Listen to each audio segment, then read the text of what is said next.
A guerra na Ucrânia completou hoje 32 dias. Uma nova rodada de negociações entre russos e ucranianos começa amanhã. E antes que venha o esperado cessar-fogo, alguns ucranianos tiveram hoje um momento de paz. Muita gente na plateia vive agora naquela mesma estação de metrô. Os músicos de Kharkiv abafaram por meia hora sons e preocupações. A segunda maior cidade do país chegou a ouvir 55 explosões num só dia. E ainda no norte, a Ucrânia declarou que houve mais combates perto da usina nuclear de Chernobyl. A Agência Internacional de Energia Atômica recebeu o alerta de que a equipe técnica cuida do material radioativo há uma semana sem rodízio. As fileiras russas também precisariam de rotação. O exército ucraniano declarou hoje que muitas unidades russas sofreram perdas pesadas e que há urgência de comida, combustível e munição também. A Rússia estaria transferindo militares feridos para Belarus, perto de Chernobyl. O comando militar russo tinha anunciado que focaria as atenções no leste, mas também não esqueceu de Kiev. Mísseis de longo alcance destruíram um arsenal ucraniano perto da capital.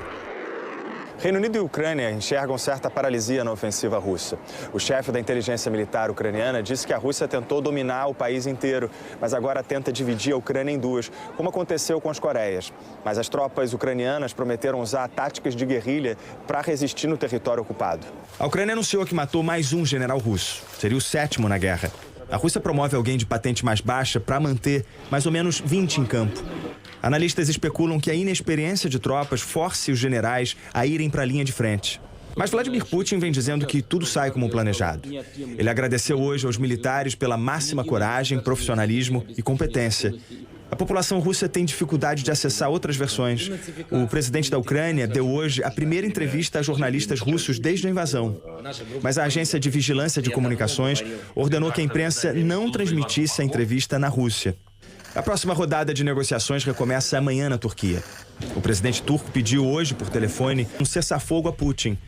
As reuniões cara a cara entre Rússia e Ucrânia vão até quarta-feira. Os sinais não são os melhores. O Kremlin cogita um referendo no Donbass sobre a anexação dessa região separatista, algo que para a Ucrânia não tem base legal.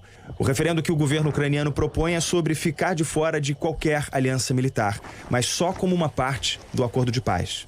As negociações têm progredido na criação de corredores humanitários. A vice-primeira-ministra da Ucrânia confirmou a abertura de mais 2, inclusive saindo de Mariupol, que continua sob ataque. O secretário de Estado americano elogiou em Jerusalém o esforço de Israel para mediar a paz. Antony Blinken defendeu o presidente Joe Biden, que chamou Putin de carniceiro. Ele também explicou que a escolha de um novo governo da Rússia depende da população russa. Joe Biden tinha falado que Putin não pode continuar no poder. O presidente francês avisou que palavras duras não ajudam no cessar-fogo nem na retirada das tropas russas. O ex-presidente russo e atual vice do Conselho de Segurança também subiu o tom. Dmitry Medvedev disse que a Rússia tem o direito de atacar o inimigo com armas nucleares, mas ele falou que prefere negociar. O Papa alertou contra o perigo de autodestruição. Francisco disse que toda guerra é uma derrota geral, devasta o presente e o futuro da sociedade. Ele pediu para as armas silenciarem e que todos negociem seriamente a paz. Se trate seriamente pela pace. Você vai conhecer agora o trabalho da única mulher entre os jornalistas brasileiros em solo ucraniano. Ela contou para a repórter Thaís Itaki o que tem testemunhado durante a cobertura da guerra. Histórias como a dos integrantes de uma banda que trocaram os instrumentos por armas para defender a Ucrânia. A repórter Annelise Borges é a única mulher entre os jornalistas brasileiros trabalhando na Ucrânia. Ela é correspondente do canal Euronews, sediado na França, e faz as reportagens sempre em inglês. Desde o dia 10 deste mês, ela está direto em Kiev. What is even clearer is just how much the conflict has taken from people here. Annelise! E aí, como você tá? Tô bem, e você? Tudo certo por aqui. Os dias são muito longos. Parece que cada dia tem umas 40 horas, assim, a sensação que eu tenho. Eu acho que também é o colete, a prova de balas, que é muito pesado. Sei lá, a gente passa o dia inteiro na rua carregando aquele negócio, daí chega no final do dia eu tô assim, acabada. A última vez que a gente se viu assim num vídeo foi quando você estava no Afeganistão, cobrindo, né, a tomada do Afeganistão pelo Talibã.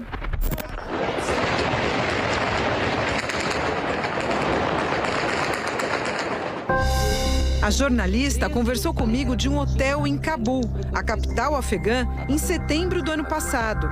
A entrevista aconteceu com os soldados do Talibã, bem perto dela. Não sei se você consegue ver que aqui do meu lado tem dois soldados. Annelise saiu do Brasil há 16 anos para trabalhar como repórter na França. E há 8 anos atua como correspondente em áreas de conflito. Agora, na Ucrânia, a jornalista topou contar pra gente como tem sido essa cobertura histórica.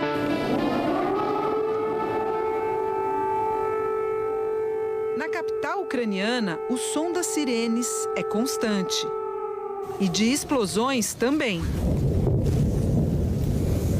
Essas coberturas mais delicadas a gente tem que julgar diariamente até onde a gente pode ir, o que a gente pode fazer no dia seguinte. Dá pra gente cobrir o prédio que acabou de ser bombardeado. Eu me virei e eu vi essa senhora que estava usando uma máscara toda suja de fumaça, assim, tudo preto aqui, os olhos dela. E ela veio bem perto de mim, assim, bem perto da câmera e disse: eu só tô viva porque eu acredito em Deus. Em meio aos bombardeios, Annelise também se depara com cenas comuns do cotidiano. Uma Kiev que continua trabalhando, como esse entregador de aplicativo. Eu vi um menino passando com a bicicleta com aquela sacola de entrega. Eu falei: peraí, você vai aonde, moço? Porque tem alarme na cidade, sirene e tal. Ele falou: não, tô entregando aqui uns pedidos que o pessoal fez no supermercado. Eu falei: oi? Ainda estão fazendo pedido no supermercado? O que o povo pede? Ele falou: cigarro e comida para gato. Eu perguntei se ele tinha entregado coisa para soldado, se ele tinha sido chamado, né, para alguma base. Ele falou: sim, eles estão fumando bastante ultimamente.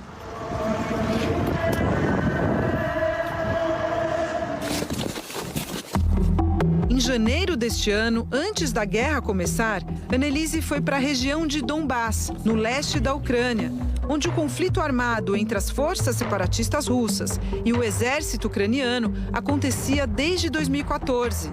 Soldiers have been telling us that things are calm for now, but that this is very much an ongoing conflict.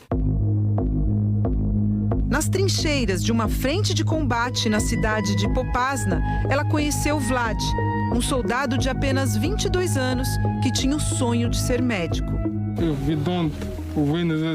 Se não vencermos esta guerra, a Ucrânia será destruída. E isso é terrível. Na verdade, quando você fala com os ucranianos hoje, eles não dizem que a guerra começou dia 24 de fevereiro. Eles dizem que essa guerra começou há 8 anos, com a Rússia anexando a Crimeia. Ainda em janeiro, ela também passou por Kiev, Dnipro e Mariupol, cidade que hoje está 80% destruída, de onde milhares de pessoas não conseguem sair. Eu perdi contato com a maioria das pessoas que eu tinha contato em Mariupol. Quando passou por lá, em janeiro, Annelise conheceu um pescador chamado Anatoly. Desde que entrou novamente na Ucrânia, ela não conseguiu mais contato com ele. O pouco que a gente está conseguindo saber de lá é que a situação é infernal. Não tem mais água, não tem mais eletricidade, não tem mais comida.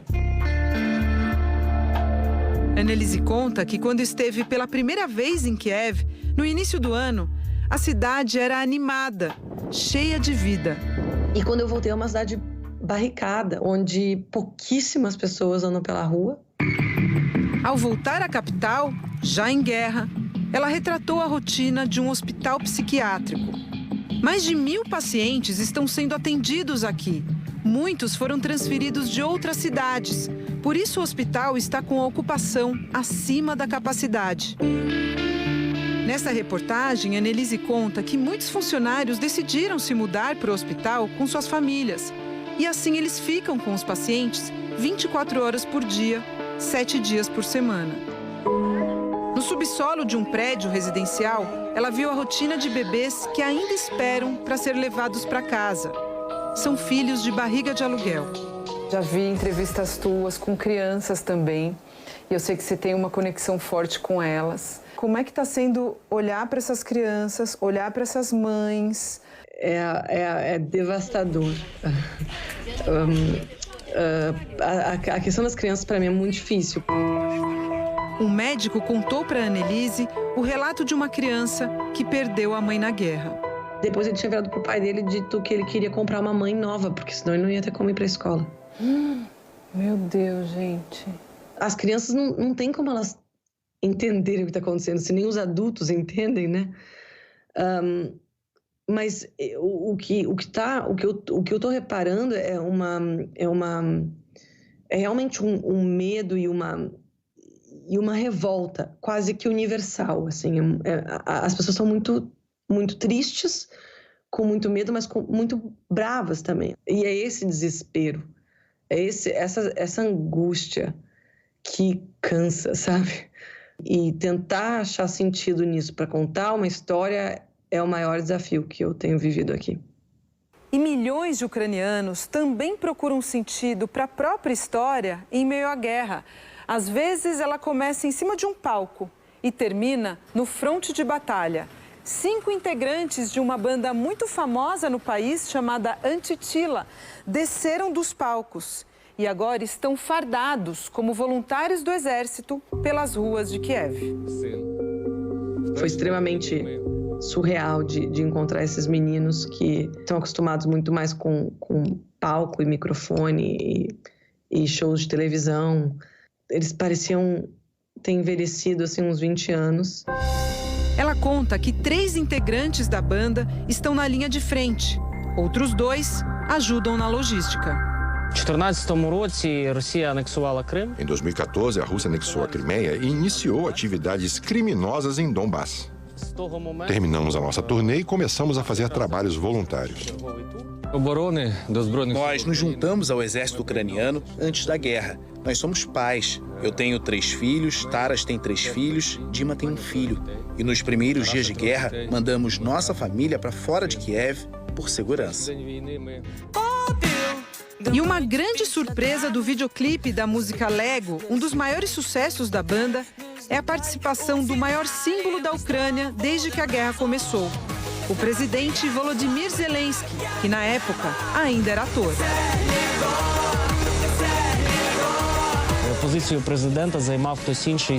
Eu não sei o que teria acontecido conosco se outra pessoa estivesse nessa posição agora. Estamos orgulhosos do nosso presidente. Ele está manifestando a nossa resistência. Não há como pensarmos que vamos perder. Estamos prontos para o que for. Agora uma nova Ucrânia é formada. E foi formada por nós. Eu não sei se eu consigo falar em esperança ainda. Está tão complicado, apesar de eles passarem bastante tempo dizendo que eles estão confiantes, que a vitória vai ser deles e que eles vão conseguir renascer. Eu não sei se eu consigo falar muito de esperança. O que mais me impressiona é a resistência, realmente.